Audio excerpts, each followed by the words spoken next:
Pemain Arema cerita sampai memang sedih dia. Suaranya udah getar karena dia lihat korban di situ minta tolong ke ruang ganti juga banyak. Mobilnya dia mereka sempat dilempar pakai rantis ya, pakai rantis polisi. Pemain Arema saya chat, pemain Jepangnya Ren Yamauchi, saya bilang gimana? Saya aman tapi memang jujur saya agak shock.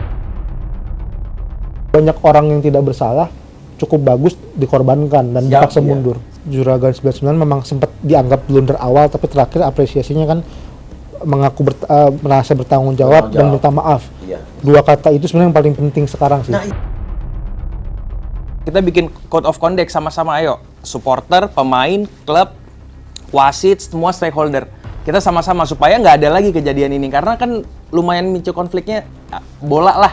Di Indonesia bola udah kayak bisa dibilang apa ya, culture yang udah kayak agama. Sentuh dikit, wah nggak bisa nih tim gue nih. Awas nih bahaya konflik nih, sosial media hati-hati, apa dan sebagainya. Kita juga selalu ngingetin pemain kan. Mungkin dari perwakilan supporter juga bilang, ayo dong, ini jangan sampai kita nanti kena hukuman atau kita nggak bisa nonton ke stadion lagi nih, repot nih. Dari rumah Uya, the real rumah Uya. 3, 2, 1, close the horde. Oke, hari ini kita sedang bersama rekan-rekan dari API, ya, di mana APPI adalah Asosiasi Pesepak Bola Profesional Indonesia. Di mana API ini merupakan anggota kunci dari FIFPro. FIFPro ini merupakan satu-satunya asosiasi pesepak bola dunia yang diakui oleh FIFA. Selain sebagai anggota FIFPro juga, APPI juga, APPI apa bilangnya? Apa aja sih? Apa aja sih? Ya. APPI juga telah terdaftar sebagai organisasi yang udah disahkan oleh SK Menkumham. Ya. Yes. Oke, kita ada CEO dari API, Mas Haji, M. Hardika Haji, betul? Yep. Dan juga ada Mas Riyandi Ramadana, Deputy CEO dan Players Relation Manager. Yes. Oke. Nah, kita lihat dulu artikel-artikel berikut ini, di mana kemarin kita juga sekali lagi mengucapkan turut berduka cita, berbela-sungkawa atas musibah yang terjadi di Malang ya. Oke, kita lihat. Tragedi sepak bola di Peru berulang di Malang. Gas air mata berujung petaka. Polri mutakhirkan data korban tewas jadi 125 orang. Tragedi Kanjuruhan paling mematikan ketiga di sepak bola dunia. Total korbannya sementara ini kita lihat ini sampai hari ini ya. Di hari ini kita syuting di hari Selasa ya. 125 orang tewas, 21 luka ringan dan 302 ya. Luka berat ya. Oke, ini adalah 3 tragedi sepak bola terbesar ketiga di dunia nih. Ya. Ini pertama di Peru 328 yang tewas. Selanjutnya di Ghana 126 orang. Lalu yang di Indonesia ini sementara 125 orang, mudah-mudahan tidak bertambah lagi. Dan sempat terjadi juga di Inggris tahun 90-an waktu itu, 99 ya. Dan juga di Nepal tahun 93 orang tahun 88. Oke, gimana dari API ini menyikapi tragedi yang terjadi belakangan ini? Ya, pertama yang cukup menyedihkan ini sebenarnya bukan bentrokan antar supporter yang sering terjadi. Iya. Ya memang kita selalu dilemanya supporter khusus segala macam. Tapi untuk kali ini yang cukup sedih karena ini bukan antar supporter yang memang sering terjadi belakangan ini, dan jumlahnya pun juga cukup banyak meskipun angka termasuk yang kita bingung nih. Angka yang mana kan kadang institusi berbeda, rilisnya beda-beda angka. Cuman angka ratusan tuh bukan angka yang main-main. Oh iya benar. Terakhir bahkan yang paling besar aja sudah tahun 60-an. Iya, sudah lama sekali. Ghana itu tahun 2001, lebih dari 20 tahun. Dan ini bahkan Indonesia yang disorot oleh dunia. Nah, ini perlu ada yang bertanggung jawab sih. Harus ada ya. Maka dari itu apresiasinya bahwa untuk TGIPF tadi, tim pencari fakta yang dipimpin oleh Menko Polhukam dengan berbagai instrumen independen dan bekerja profesional, semoga benar-benar ketemu nih siapa yang akhirnya bertanggung jawab. Salah di mana pasti ada salah, karena ini pasti adanya miskoordinasi yang menyebabkan tewasnya begitu banyak supporter yang terjadi di Kanjuruhan. Oke, ini kan sekarang yang beredar adalah ada aparat yang disorot. Yang paling disorot kan adalah aparat yang tidak seharusnya menembakkan gas air mata. Tapi di satu sisi juga ada yang bilang bahwa aparat pada saat itu juga bingung harus bertindak apa. karena tiba-tiba supporter pengamanan lah ya kalau dari aparat ke bawah gitu. Tapi juga di satu sisi pada saat itu sudah pihak penyelenggara Arema pun sudah tidak menyediakan bangku untuk pihak lawan ya. Persebaya tidak ada, jadi tidak ada. Emang nggak boleh ada supporter away ya. Nah, jadi kita lihat di artikel berikut ini. Tragedi kerusuhan Kanjuruhan. Bagaimana aturan keamanan FIFA dan PSSI? Oke. Nah, polisi tembakan gas air mata saat ricuh Arema versus Persebaya. Ternyata langgar aturan FIFA. Emang FIFA tuh memberikan aturan bahwa tidak boleh ada gas air mata. Apapun keadaannya. Di aturan FIFA kan yang dibilang nggak boleh ada gas air mata sama senjata, firearms kan tulisannya. Ya mungkin sebenarnya kalau menurut saya pribadi, ini harusnya duduk dulu sih. Karena pasti setiap negara tuh beda penanganannya. Mungkin ada yang negaranya kayak Brazil itu kan juga ngeri juga, tapi dia bisa memaksimalkan lah. Ibaratnya keamanan tuh, oh jangan sampai ada konflik gitu. Itu contoh kayak di Turki gitu ya. Kita mau nonton bola tuh nggak gampang. Kita harus daftar dulu. Ini mungkin proses ini sistem ya. Oke. Jadi daftar dulu sebagai supporter mana. Jadi nanti ditempatkannya mungkin ada di gitu. Mana? Jadi dia emang nggak mungkin ada ini nih, nggak mungkin ada clash.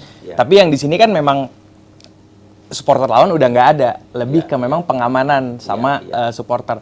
Nah, saya sempat baca ada kayaknya salah satu jadi pencari fakta juga ya, Pak Nugroho itu kan satu-satunya yang punya license security, FIFA security itu kan. Oh, Pak Nugroho ini? Iya, tapi dia memang ada di TPPGF itu? Ada, tapi udah nggak di PSSI dan di operator udah nggak inilah dia. Karena nggak tahu ya ada kepentingan atau apa, dia mulai sekitar 2020 kayaknya udah nggak. Dia bilang memang harus duduk dulu gitu, operator, PSSI, dan kepolisian. Karena mungkin polisi sendiri kan dia nggak baca regulasi FIFA juga, dia nggak baca rules-nya FIFA juga kan. Betul. Menurut saya memang di satu sisi kita susah juga untuk nyalahin polisi, karena mungkin polisinya, ya ini kita keamanan dulu gitu. Tapi dia nggak tahu mungkin rules-nya FIFA. Itu kan mungkin tugasnya federasi dengan operator yang duduk sama bertiga, ini nanti nggak boleh ya, ini jangan ada ini ya, karena ini sesuai rules gitu. Mungkin ada di miskomunikasi itu sih yang kalau menurut saya pribadi gitu. Oke. Jadi intinya adalah kan FIFA mengeluarkan peraturan pertandingan yang di bawah FIFA tidak boleh ada senjata, gas air mata. Ya, untuk tapi pengamanan. pertanyaan saya untuk Liga 1 ini, itu adalah pertandingan yang langsung di bawah FIFA apa bukan? Iya, langsung berarti. Ya karena kan ini kompetisi resmi. Jadi udah pasti langsung di bawah FIFA. Oke. Nah, pertanyaan berikutnya adalah jadi kalau terjadi hal seperti ini, misalnya kemarin ya, misalnya menurut mas dari API ini terjadi rusuh dan kisruh yang terjadi seperti kemarin, apakah karena polisinya personilnya kurang orang sehingga akhirnya mereka walaupun di luar ketidaktahuan mereka tentang peraturan tadi akhirnya harus menembakkan air mata, ya jadi kurang personil, jadi mereka bingung mau ngapain. Karena data yang terjadi adalah juga banyak orang-orang yang tewas dan meninggal itu justru bukan karena gas air mata ya, tapi karena mereka berlarian menuju pintu, dimana pintunya dikunci, ketutup tuh. Nah itu kenapa bisa begitu? Pintu tuh stadion itu harus dikunci saat pertandingan. Emang harus begitu, saya belum nggak tahu saya. Balik ke tadi lagi, memang harus ada kesesuaian antara bagaimana cara polisi di stadion itu kan caranya beda dengan dia menangani demonstrasi, meskipun tetap tidak boleh melakukan hal sama, cuman rule ini harus dikomunikasikan antara pelaksana dengan kepolisian. Pun juga dengan keadaan kemarin, bagaimana cara untuk mengarahkan ketika terjadi suatu kekeosan di stadion itu seperti apa. Kalau sampai chaos banget tuh mesti ngapain sih? Apakah mesti diam aja gitu? Nah, komunikasi kan kita nggak tahu juga nih sistem perintah dari kepolisian untuk menangani gimana, apakah korlapnya, apa Kapolres ya, Kapolsek, kita nggak tahu. Pokoknya intinya yang bertanggung jawab kan koordinasi paling erat dan paling cepat dengan ketua panpel di lapangan, bagaimana cara mengarahkan menggiringnya. Kalau memang akhirnya ingin dibubarkan dengan menggunakan gas air mata di stadion, berarti pintu-pintu harusnya dibuka dong. Dibuat secepat mungkin keluar lah kasarnya. Ditambah ini nggak ada bentrokan supporter, nggak mungkin karena semua Aremania, kecuali ada pihak bonek misalnya datang yang memang akhirnya satu antar supporter, satu ditahan dulu, yang boneka suruh keluar. Itu kan mungkin kayak sistemnya kan gitu kan. Iya, buka tutup gerbang gitu ya. Yang home ditahan dulu, gimana caranya, yang away suruh keluar dulu, kabur sejauh mungkin, pergi sejauh mungkin, baru diarahkan ke yang home. Nah, ini kan nggak ada. Sistem itu kan yang harus kebuka. Ditambah juga kan sebenarnya stadion ini kan jauh dari kota lah kasarnya untuk akses, menggiring keluar itu sebenarnya kan tidak akan mengganggu sekitar sebenarnya. Ditambah jam malam, apakah ini pengaruh apa enggak? Pasti pengaruh, ini perlu diselidiki lebih lanjut. Dan memang stadionnya kan stadion tipe lama sebenarnya, yang memang dibangun bukan, kita ngeliat Jakarta, GBK, JIS yang modern. Itu di stadion persisnya, kelilingnya itu kan pedagang-pedagang lokal semua, yang mana akhirnya ketika ada kekeosan perlu dipikirkan ini potensinya seperti apa. Nah, cara penanganan itu kan sebenarnya dimitingkan dulu, ini kan laga klasik nih, event pun tidak ada bonek, tapi kan laga klasik, high risk-nya paling tinggi di Indonesia, kita tahu lah, Persib, Persija, Arema, Persebaya, mungkin dari luar ada Medan, segala itu kan perlu cara ekstra ini yang harus bikin event ini bukan cuman Hamin 1-2 hari diomong, ini harus berbulan-bulan mestinya. Nah, gimana caranya? Sampai sebetulnya kan sudah beredar juga bahwa kepolisian sudah sempat menayangkan surat bahwa melakukan pengunduran pada saat itu ya. Dan akhirnya diundurlah sampai 1 Oktober.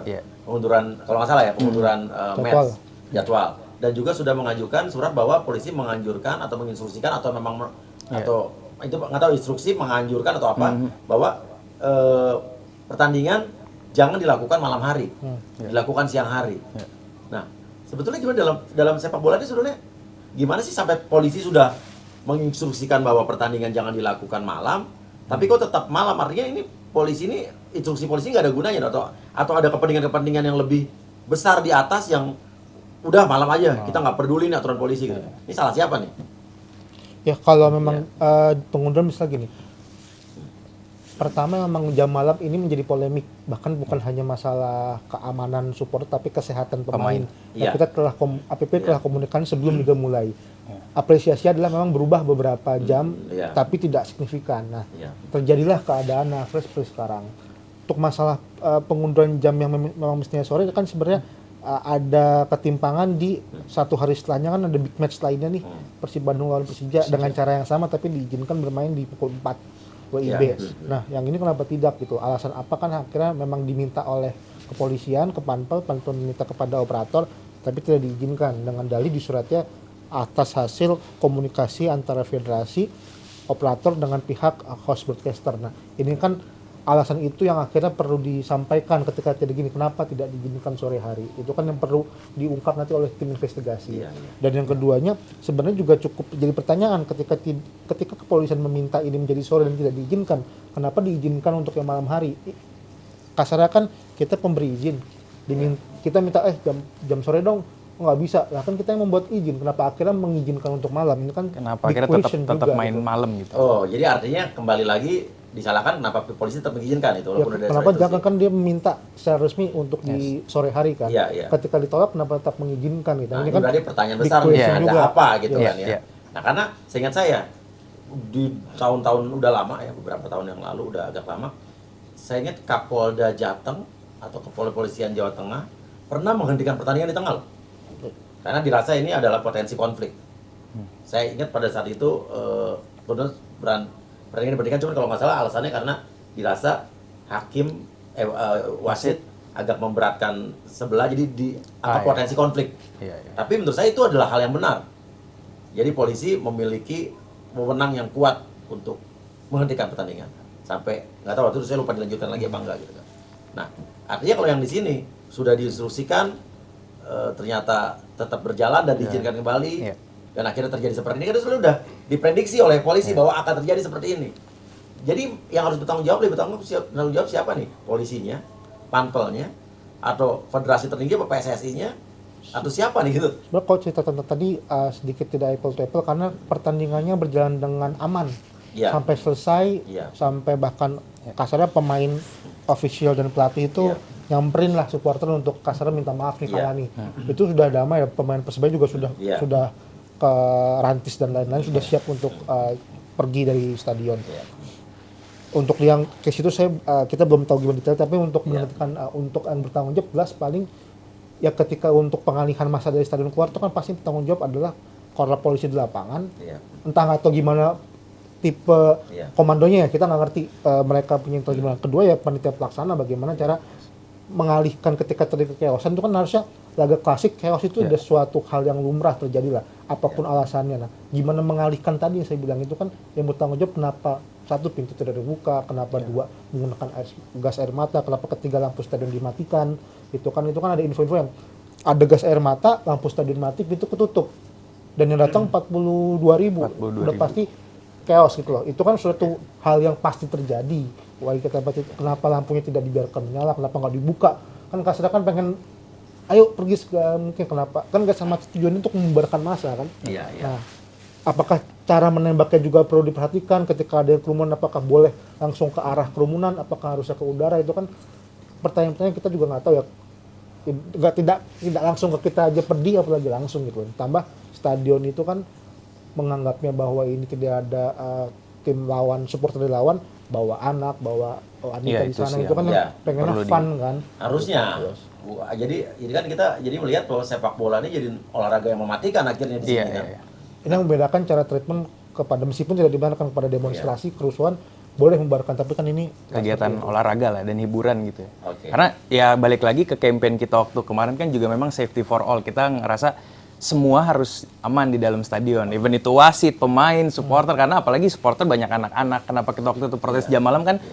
Saya waktu itu nonton jam malam. Saya lihat ada teman bawa anak. Akhirnya dia nonton, dia cerita, tapi babak kedua dia nggak nonton tuh. Nah, saya bilang, kenapa? Iyalah udah kemalaman, kasihan anak gitu. Sebenarnya harapan kita jauhnya, anak ini nonton bola supaya lu bisa jadi pemain bola dengan lu nonton gitu. Tapi kalau dengan kemalaman ini kita juga, aduh kasihan juga berarti anak, terus keamanannya gitu. Tapi ini menarik nih. Jadi kan ternyata saya baru tahu kalau alasannya pertandingan dilakukan tidak malam hari itu karena juga kesehatan pemain ya. Tapi yang saya lihat belakangan kemarin juga ada usia U17. Dipaksakan bertandingnya malam loh, U17 loh. Jadi ini sebetulnya apa yang salah di mana nih? Apakah ada mafia persepak bolaan di sini berhubungan dengan judi bola kah? Atau kepentingan rating atau apa nih jadi? Jadi banyak kepentingan kan memang untuk jam. Polisi tidak dianggap gitu untuk mengeluarkan izin pertandingan itu. Pasti kalau kepentingan itu jelas banyak kepentingan masuk di level manapun, bahkan komparasinya juga perlu fair. Ketika dibuat jam malam dikomparasi dengan di Eropa tahu kalau saat summer jam 9 pun rasa jam 6 jam 5 di Indonesia kan beda atmosfernya gitu, dan mereka punya cara sendiri. Bahkan untuk big match pun supporter away itu datang gitu, ada ketika nanti level Barcelona lawan Madrid pun ada kok supporter lawan datang, cuman kan bagaimana cara pengalihannya, bagaimana cara penggunaan di lapangan, apakah menggunakan ada kuda besar, ada anjing gitu, polisinya banyak yang pola untuk membuat psikologi supporter tidak menjadi anarkis. Itu kan butuh pemahaman yang paham tentang sepak bola. Nah, jam malam pun betul ketika timnas segala macam perlu dilihat ini event apa. Ketika memang eventnya adalah event internasional, penyelenggaranya memang bukan Indonesia, bukan PSSI, pasti IOC ataupun FIFA ketika memang eventnya itu. Nah, perlu dilihat kalau misalnya match-nya adalah match dari AFC atau FIFA, itu kan satu hari biasanya banyak game, tapi ada yang sore gitu loh, karena satu stadion dipakai buat 2-3 match, yang mana jam 4 sampai jam 6, nextnya jam 7 sampai jam 9. Nah itu kan kalau turnamen cukup rumitnya karena stadion cuma satu dipakai rame-rame, jadi ada yang malam mau nggak mau, tinggal ditukar aja, ada yang sore apa ada yang malam. Kenapa lebih keseringan Indonesia yang malam? Tergantung. Lebih keseringan. Ya, kalau di Indonesia, tapi kayaknya beberapa terakhir sih tim Indonesia yang malam kalau di internasional pun. Timnasnya. Iya. Mainnya di mana? Di sini. Karena kalau kepentingan kan memang yang dicari yang mungkin kalau secara TV ya secara ini rating juga lah, secara rating dan lain-lain. Itu pasti kan pertanyaan kita kepada pihak operator, dan waktu itu kenapa mainnya malam terus? Jawabannya adalah komunikasi dengan pihak TV, pasti kan karena rating. Nah ini kan akhirnya mereka mengapresiasi sebenarnya dikit berubah, tapi ternyata yang kita minta kan mayoritas lah mainnya sore, karena balik ke zaman dulu lebih sehat, lebih aman, tapi belum semua lah. Kejadian nih, kita bisa bilang, nah kan kenapa tidak mendengarkan kita waktu itu. Nah, tadi menarik, penonton sampai 42.000, kenapa bisa sering terjadi kapasitas stadion itu melebihi pengunjungnya atau penontonnya melebihi kapasitas stadion itu sendiri? Di era COVID ini belum tahu apakah memang udah dianggap sebagai endemik atau belum ya. Mestinya tidak bisa full kapasitas stadion. Apalagi beberapa stadion yang belum single seat. Kasarnya untuk tempat duduknya masih yang single seat itu yang satu-satu gitu. Itu kan bisa terhitung. Kalau yang tidak terhitung kan kebanyakan chaosnya di stadion yang tidak punya single seat. Karena kalau single seat gampang banget ngitungnya. Ketika nggak ada duduk, wah ini kelebihan nih. Kalau tidak single seat kan orang bisa dempet-dempetan. Jadi kadang berdiri juga kan mereka. Yang ini memang dari media berita yang disampaikan over capacity dari 38.000 yang terjual 42.000. Itu pun yang terjual, kita nggak tahu apakah ada yang disurup atau enggak. Nah, ini kan perlunya tim investigasi menyelidiki bener nggak nih kapasitas Kanjuruhan kan ketahuan berapa totalnya. Total berapa sih? Total itu kan 40.000. Tapi Oh, kan itu termasuk dengan undangan VVIP dan lain-lain. Yang terjual kan tidak termasuk itu. Dan gitu. tidak ada seat numbernya. Kalau Kanjuruhan nggak, karena Soalnya, dia belum single seat. Single seat itu yang begini doang gitu. Apakah selanjutnya harus diwajibkan stadion ini kan Liga 1 ya? Stadion tuh harus single seat. Karena kemarin saya baru nonton Dodgers ya kemarin minggu lalu ya di LA. Oh, iya.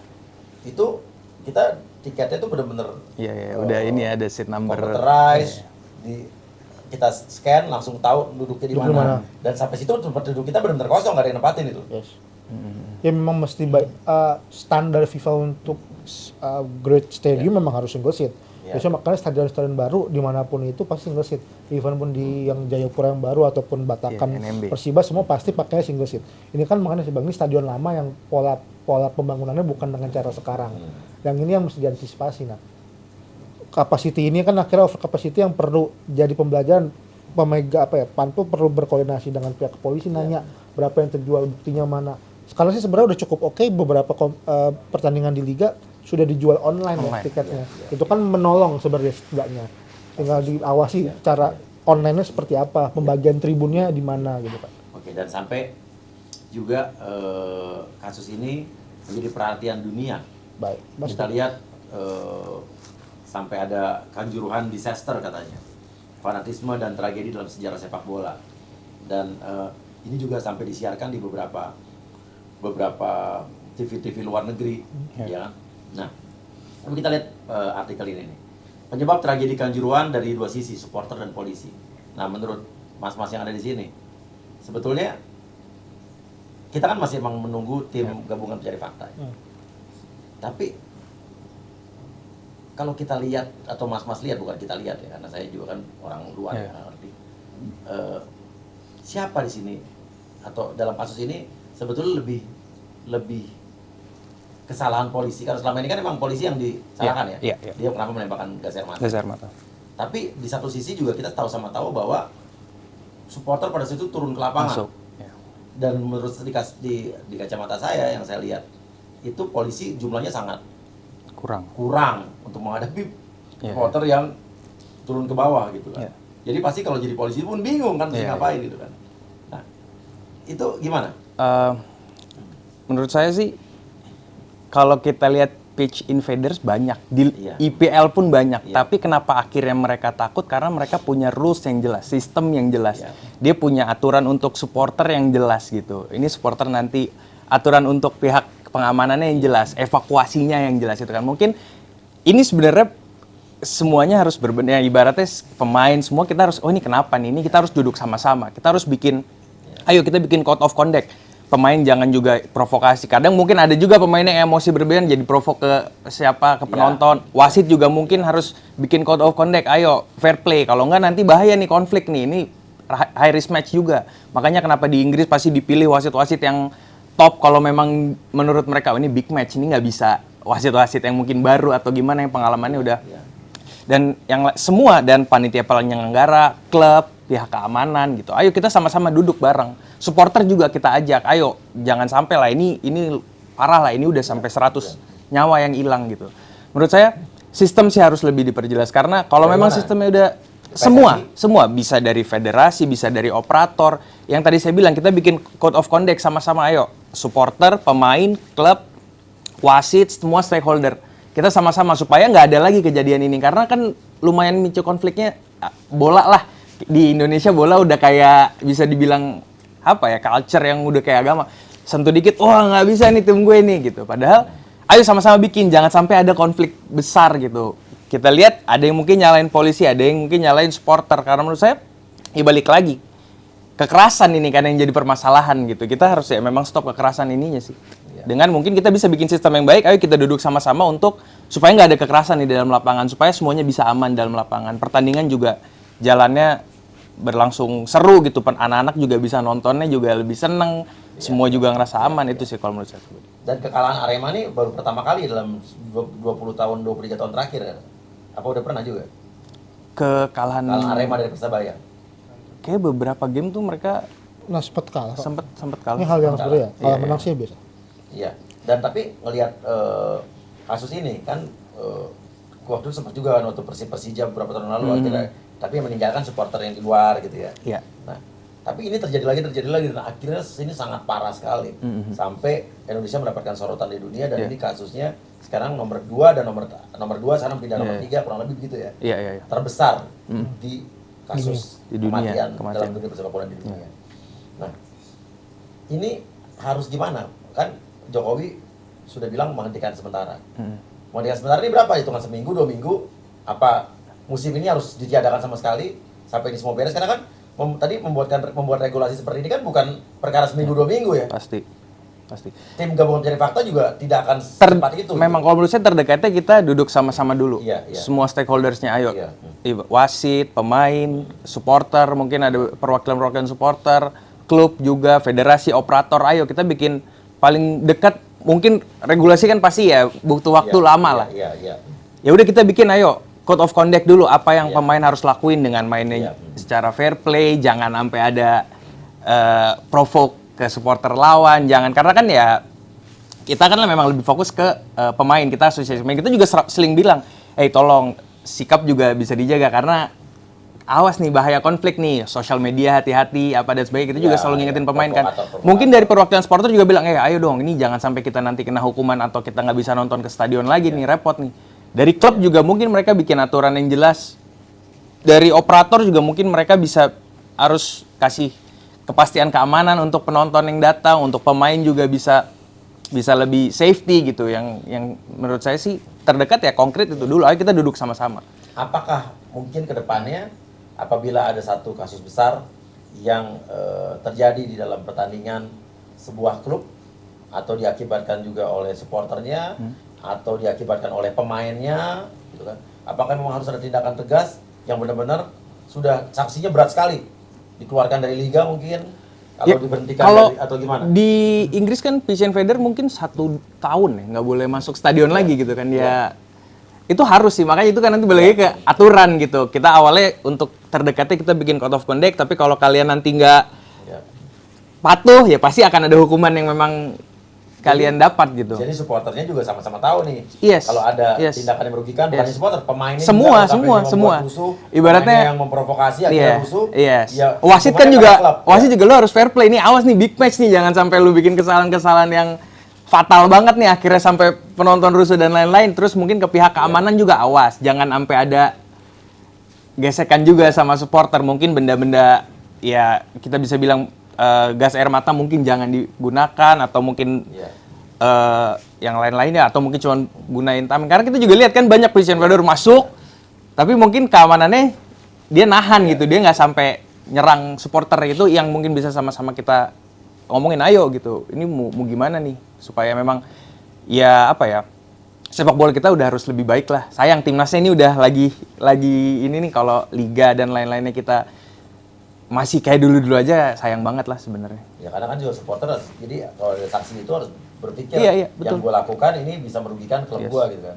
Tapi pertanyaannya kalau begitu nanti, gimana kalau itu dilakukan oleh provokator yang disusupkan dari klub lawannya, itu repot lagi ya? Makanya mungkin biasanya ada beberapa klub yang database-nya, mungkin pendataan tiketingnya dengan online itu kan jadi udah lebih rapih gitu ya. Ini balik lagi memang ke sistem sih gitu. Sistem entah itu tiketnya, tentu nanti tiap supporter emang harus bikin sistem yang baik gitu untuk pendataan supporter sendiri. Atau mungkin juga serba salah, ini kan polisi, tentara yang dalam pengamanan bertindak nanti ujung-ujungnya mentok-mentok dengan hak asasi manusia, dengan pelanggaran HAM lah segala macam. Kenapa nggak coba juga bahwa andai kata sudah ada mulai satu orang provokator yang terlihat memprovokasi, dia tarik dan bukan hanya ditarik, diamankan, dihukum seberat-beratnya. Karena itu kan provokator itu adalah yang paling bahaya. Makanya biasanya kalau kita lihat steward kan pasti dia ngelihatnya ini kan, dia ngelihat ada yang udah ini, dia datangin pasti mungkin ditarik, dia bisa dia interogasi atau dia tarik dulu di belakang, ini tanya.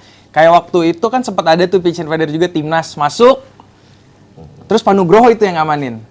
polisi datang, terus dia bilang, oh biar kita bawa ke kantor polisi. Jangan Pak, ini kita tenangin dulu aja. Dikasih minum apa, udah akhirnya dia tenang. Cuman memang dia dapat hukuman kan, nggak boleh masuk ke stadion selama berapa tahun ya, saya lupa ya. Cuman kan itu akhirnya yang mungkin karena udah ada sistem yang baik, operator, klub, keamanan semua, federasi kumpul, ini sistemnya seperti ini. Jadi udah jelas gitu. Mungkin steward ada harus berapa minimum untuk big match gitu. Itu jadi lebih membantu sih pasti kalau. Nah ini gimana nih sekarang tapi timnas Indonesia pasti bukan timnas saja, Indonesia, pesepak bola Indonesia bisa kena imbas. Walaupun ini menurut saya imbas atau sanksi dari FIFA ini bukan masalah yang sekarang terlalu penting dulu nih. Iya. Yang paling penting adalah bagaimana kita menginvestigasi ini, mencari solusinya, karena para korban kita harus bersimpati dulu pada korban itu. Itu masalah sanksi, itu masalah nanti ya setelah ini selesai. Tapi kita perlu bicarakan juga dari API sendiri melihatnya kemungkinan terburuk apa gitu. Kalau histori sih ketika kerusuhan, bukan kerusuhan lah, ketika kekerasan terjadi di level lokal event, ini kan lokal event, hukuman FIFA-nya sih tidak akan begitu langsung signifikan. Karena beberapa yang dihukum, misalnya negara yang dihukum tidak boleh ikut turnamen di level regional ataupun internasional, atau tidak boleh ikut di klubnya, tidak boleh ikut di turnamen beberapa di internasional, karena memang eventnya itu udah event internasional.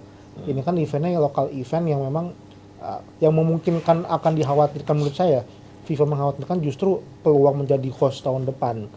Tapi untuk keikutsertaan sih dari histori yang pernah FIFA keluarkan sih tidak akan mengerikan sampai di ban bertahun-tahun yang isunya muncul. Historinya seperti itu, tapi nggak tahu ketika FIFA pengen membuat sesuatu yang baru, pengen nih, karena selama 20 tahun nggak ada tidak terjadi yang sebesar ini gitu. Ini modern nih. Kalau dulu susah lah, single seat tuh harusnya yang udah modern gitu. Kita nggak tahu lah pertimbangan mereka. Bisa aja, cuman historinya sih tidak pernah seperti itu, kecuali mainnya di AFC Cup, mainnya di pra Piala Dunia. Itu mungkin terjadi karena penyelenggaranya mereka yang harusnya kan sudah kasarnya FIFA kan gue udah memberikan mandat nih kepada kalian untuk menjadi tanpa becus. Nah ini kan lebih ke event dan hukumannya lebih mungkin lebih ke administratif, ataupun peluang paling mengerikan ya justru kepesertaan sebagai tuan rumah itu sih. Tahun depan hosting jadi apa? Piala Dunia U20. World Cup U20. Iya. Meskipun kan juga termasuk ya, cuman kan isu ini kan menjadi pasti kekhawatiran isu global. Bukan isu nasional lagi, isu dunia gitu. Iya. Cuma tadi nyambung tadi, sebenarnya regulasi sudah udah cukup banyak ya. Jangankan regulasi FIFA, regulasi manual liga pun melarang untuk menggunakan senjata dan gas air mata di dalam stadion. Itu ada di rule-nya lokal event kita di manual liga yang dibuat oleh PSSI dan Liga. Ataupun sebenarnya di undang-undang keolahragaan yang baru rilis tahun ini, penyelenggara bertanggung jawab ketika terjadi suatu kechaosan, apalagi ada yang meninggal, dan ancaman hukumannya udah pidana. Sebenarnya regulasinya udah dibilang bagus sih belum lah, tapi sudah cukup ada peningkatan secara infrastruktur hukum. Ini kan tinggal sosialisasi tadi, jalan atau nggak jalannya itu ya. Atau tadi misalnya hukuman tadi kayak ingat waktu JIS roboh dan akhirnya di Jackmania patungan. Apakah di Jackmania mau patungan terus ketika rusuh? Pasti kan dia akan nyari, ini anggota gua mana nih yang rese. Iyalah, itu ini gak bakal gua kasih lagi izin buat masuk stadion. Ini kan itu loh, karena kan kita bertanya, yang buat kalian jerak apa sih? Nggak mungkin nih Jackmania bilang, cuman segini, ya kalau disuruh 10 kali balik mereka juga akan kehabisan uang gitu loh. Kan ini bukan suatu company besar. Mereka punya tanggung jawab jagain anggotanya. Nah ini kan perlu jalan ketika ada tadi pit insider masuk, penonton masuk ke stadion salah. Kalau dibilang salah juga. Nah hukuman ini kan yang perlu diomongin, hukuman apa sih yang jerak buat mereka. Polisi nembak ke itu salah. Berarti kan perlu tahu panpel tidak langsung mengarahkan keluar untuk nutup akses mata lampu juga salah. Liga mungkin kenapa tidak mengizinkan untuk sore, alasannya apa? Bisa dibilang salah. Yang mana melibatkan PSSI dan juga broadcaster, karena ada tertulis di situ alasannya karena komunikasi dengan tiga pihak tadi. Itu kan perlu duduk bareng. Yang buat kalian jerak apa sih? Yang buat kalian takut apa sih? Kan nggak bisa. Kadang kan hukuman hanya sekedar sanksi buat klubnya, supporter rusuh. Betul, provokator siapa tahu bukan supporter nih, penyusup nih yang bikin rusuh. Biar tapi kan tidak ada perusuhan antara supporter kan di sini. Ya, misal kerusuhan pun jadi kan gitu kan penyusup nih pasti nih yang ini yang klub kita dikurangin poin. Apakah pengurangan poin benar apa enggak kan perlu duduk bareng yang bikin kalian jerak apa sih? Gimana cara nanganinnya? Kalau ada penyusup, ada provokator, hukumannya gimana? Berarti kan yang kerja bukan cuman polisi dan panpel. Komunitas supporternya kerja, federasi kerja, klubnya juga kerja. Bener kan yang datang stadion siapa aja? Kalau yang bermasalah jangan dong. Database itu penting karena sekarang IT udah harus berkembang gitu. Nah pertanyaannya adalah, kalau menurut Mas pribadi ya, bukan kita mendahului tim gabungan pencari fakta, yang lebih harus tanggung jawab dalam hal ini adalah siapa? Satu, benar polisi kan? Apakah pihak, nggak tahu kalau yang bagian kayak koordinasi di lapangan, penjaga penutupan pintu, penguncian pintu dan lain sebagainya, itu apa tuh? Pampel kah atau apa? Iya, Atau itu lebih ke pantau dengan kepolisian ya. Iya, itu kan pasti akan mereka koordinasi, ya, saling koordinasi kan. Kita kecilkan lagi, apakah orang atau instansi-instansi yang bertanggung jawab di dalam stadion itu, dalam arti kata ini, kenapa kok gas air mata, terus pintunya tertutup dan lain sebagainya itu, atau mungkin memang ada yang lebih tinggi, Federasi Sepak Bola PSSI, kira-kira lebih siapa yang bertanggung jawab? Lebih paling bertanggung jawab, bukan semua harus bertanggung jawab ya, yang paling harus bertanggung jawab. Secara karena ini Menurut Mas, kompetisi sepak bola, iya. kita ngomongin secara hierarki yang pasti kan punyanya siapa sepak bola itu. Nah, ketika memang harus ada yang bertanggung jawab secara apa ya, bukan tanggung jawab berarti harus secara pidana, secara finance segala macam, tapi juga, federasi lah yang paling bertanggung jawab. Tinggal dia bagaimana, tinggal PSSI bagaimana cara bergeraknya. Dia bisa mengarahkan, kan saya memberikan mandat kepada liga untuk bikin event, bukan berarti harus ketumnya nih yang harus bertanggung jawab, dia harus dipidana, belum tentu juga. Saya memberikan mandat nih kepada liga. Liga juga bisa, saya memberikan mandat kepada Panpel, tapi sebagai paling atas menurut saya, karena ini ada sepak bola, yang punya kan federasi, yang punya aturan, yang dia bisa berkoordinasi dengan kepolisian. Karena kan izin tuh bukan hanya Panpel dengan Kapolres, tapi di level PSSI juga dengan KBN Telkom Kapolri, KBN Telkom Polri juga punya MOU kan. Nah, yang perlu bertanggung jawab sih federasi, karena punya mereka. PSSI. Yes. Oke, tapi justru yang lebih dulu dicopot adalah dari polisian. Itu kan bagaimana cara bertindak. Jadi intinya emang polisi berarti merasa bertanggung jawab. Kapolresnya ya? Kapolsek dicopot. Terus habis itu ada dari Brimob ya, dari mana? Kalau mutasi gitu ya. Di beberapa negara waktu itu yang kan banyak kejadian gas air mata kan. Yang memerintahkan siapa nih yang menembakkan di sana, dia dikena penjara, hukuman penjara. Hasil investigasi kan. Hasil itu, tapi itu memang hasil investigasi. Tapi kan polisi sudah lebih dulu justru ya. Iya, udah juga memberikan sanksi ya. Tinggal yang di luar polisi malah justru. Kalau nggak salah kemarin yang dari pihak tentara TNI juga, Pak Andika juga kemarin ada sempat video bilang untuk orang yang ini kita bicara keamanan dari pihak pengamannya sudah ada sanksi dan sudah ada tindakan tegas. Dan bukan itu aja, saya melihat juga, kita lihat artikel berikut ini. Kita sangat menyesali adanya kejadian ini. Jadi dari manajemen semua kita bergabung, kita dalam suasana sedih dan sedang dalam suasana berduka. Tapi saya selaku presiden dari Arema FC siap untuk bertanggung jawab penuh atas insiden yang terjadi tanggal 1 Oktober kemarin. Kita siap memberikan bantuan, kita siap memberikan santunan, kita siap memberikan apapun untuk korban. Meskipun apapun yang kita lakukan itu tidak akan bisa lagi mengembalikan nyawa korban.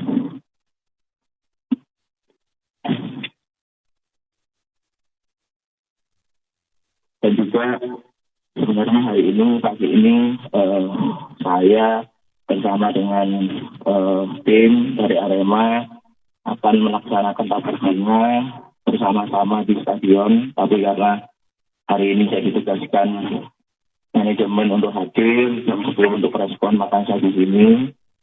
Nantinya setelah tabur bunga, saya manajemen beserta para pemain akan langsung datang takziah ke para korban yang meninggal maupun korban yang berada di rumah sakit.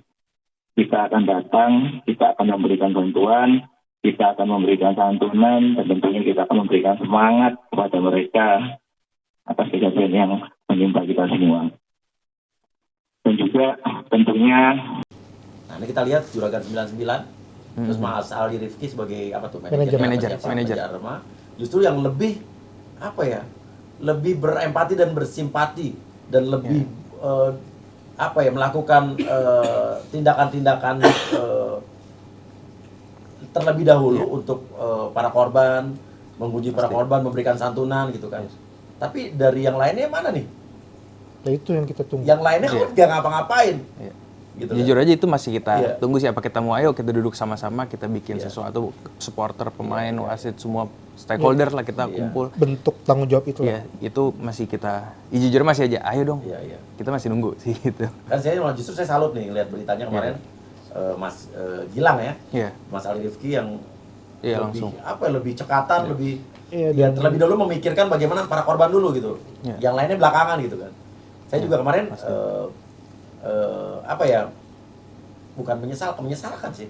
Juga kemarin ada statement juga dari Pak Menteri kita yang justru lebih acara yang dia bahas soal takut di ban. mengeluarkan statement justru bukan bersimpati pada korban, lebih ke korbannya tapi ke mudah-mudahan Indonesia tidak terkena sanksi FIFA.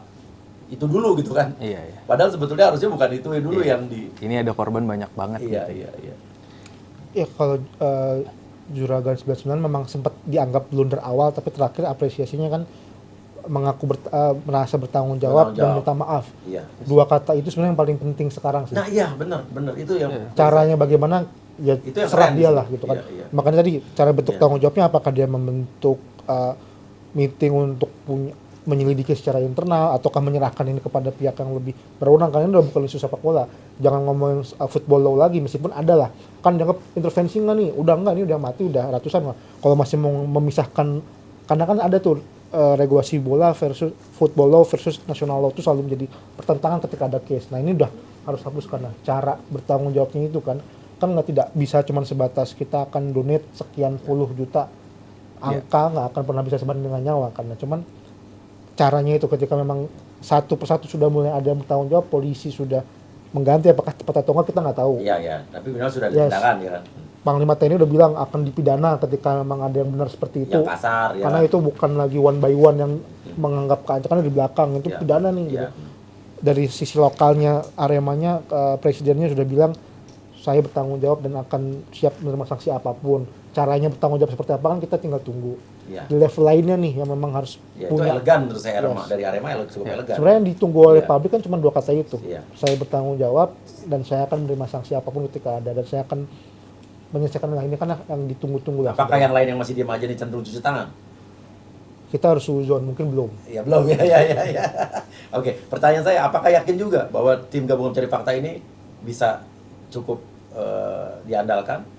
Harus mereka satu-satunya aja, apa mungkin harus ada tadi menurut Mas bilang tim investigasi dari internal juga harus ada? Apakah dari kita masyarakat juga harus menginvestigasi sama-sama juga? Kalau gitu? masyarakat, kalau secara tim itu kan sudah level Menko ya. Itu kan kasarnya orang pertama di bawah presiden. Kalau kita nggak percaya, kayaknya mau percaya sama siapa lagi gitu. Level Pak Mahfud kita nggak percaya, kayaknya cukup. Pak Mahfud saya percaya. Anggota-anggotanya apakah cukup bisa dipercaya? Ketika pertanyaan saya nih. Prinsip organisasi kan ketika kepalanya lurus pasti bawahnya lurus tuh. Tinggal siap nggak Pak Mahfud kayak gitu doang kan ketika bawahnya. Dan kita pun terlibat di tim itu dengan mengirimkan Mas Kurniawan kan sebagai Dewan Pembina APPI ada. Dewan Pembina PPI. Untuk masalah integritas Kurniawan nggak perlu diragukan lah. Silahkan cek, kita nggak perlu ngasih pembela.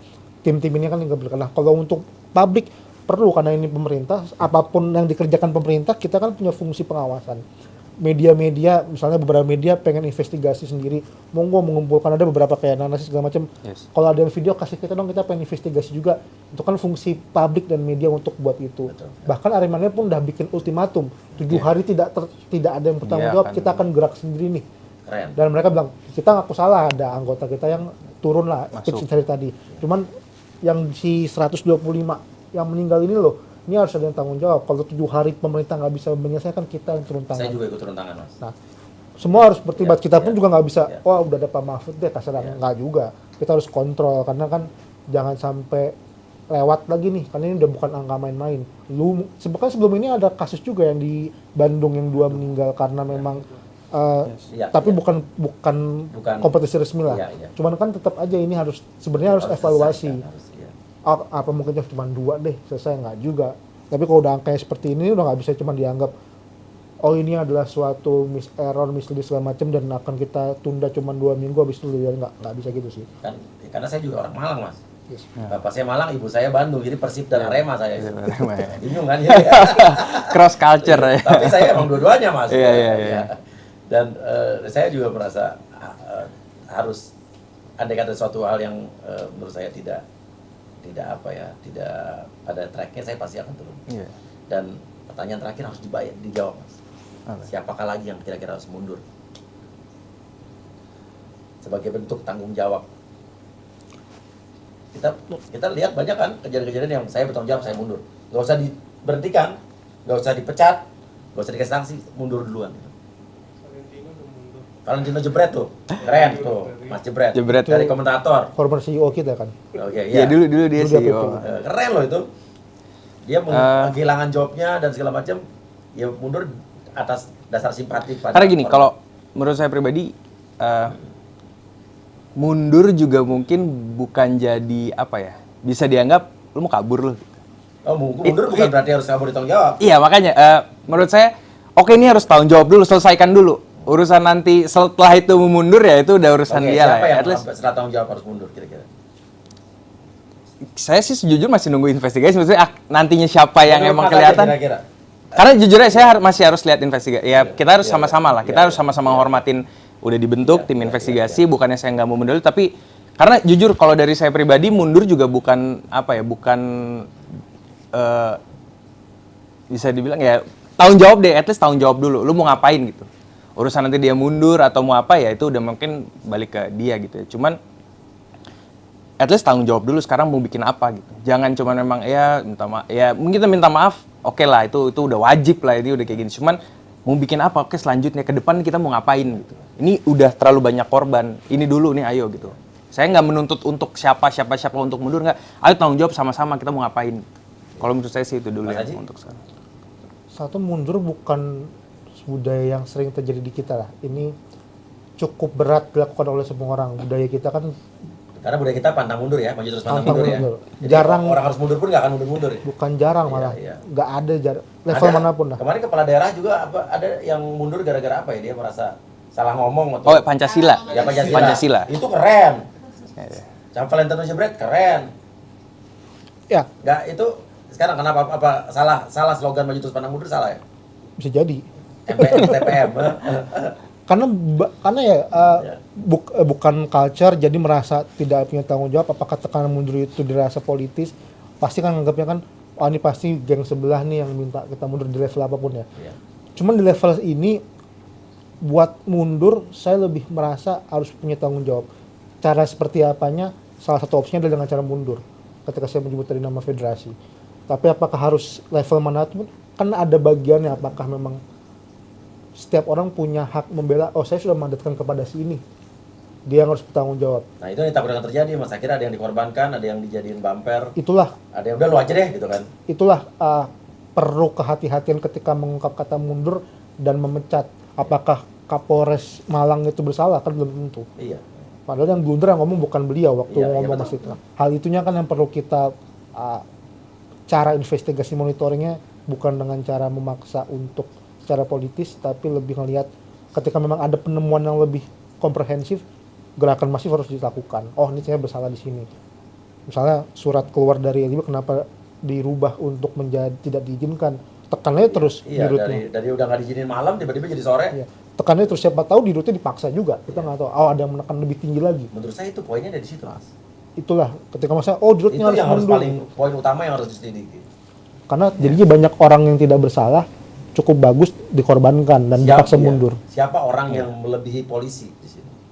Kuasa polisi gitu kan, yang bisa mengatur semuanya, yang akhirnya instruksi polisi pun diabaikan. Itu yang harus dicari tahu sebetulnya. Betul. Dan mudah-mudahan budaya mundur ini bukan budaya maju terus pandang mundur, tapi juga bukan budaya nggak tahu malu ya. Ya.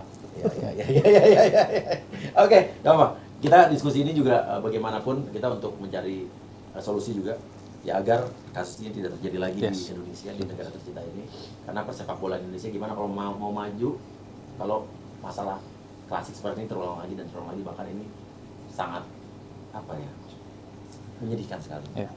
Karena jujur aja pemain juga waktu kita setelah itu kan kita meeting sama kapten-kapten kan, pemain Arema cerita sampai memang sedih dia.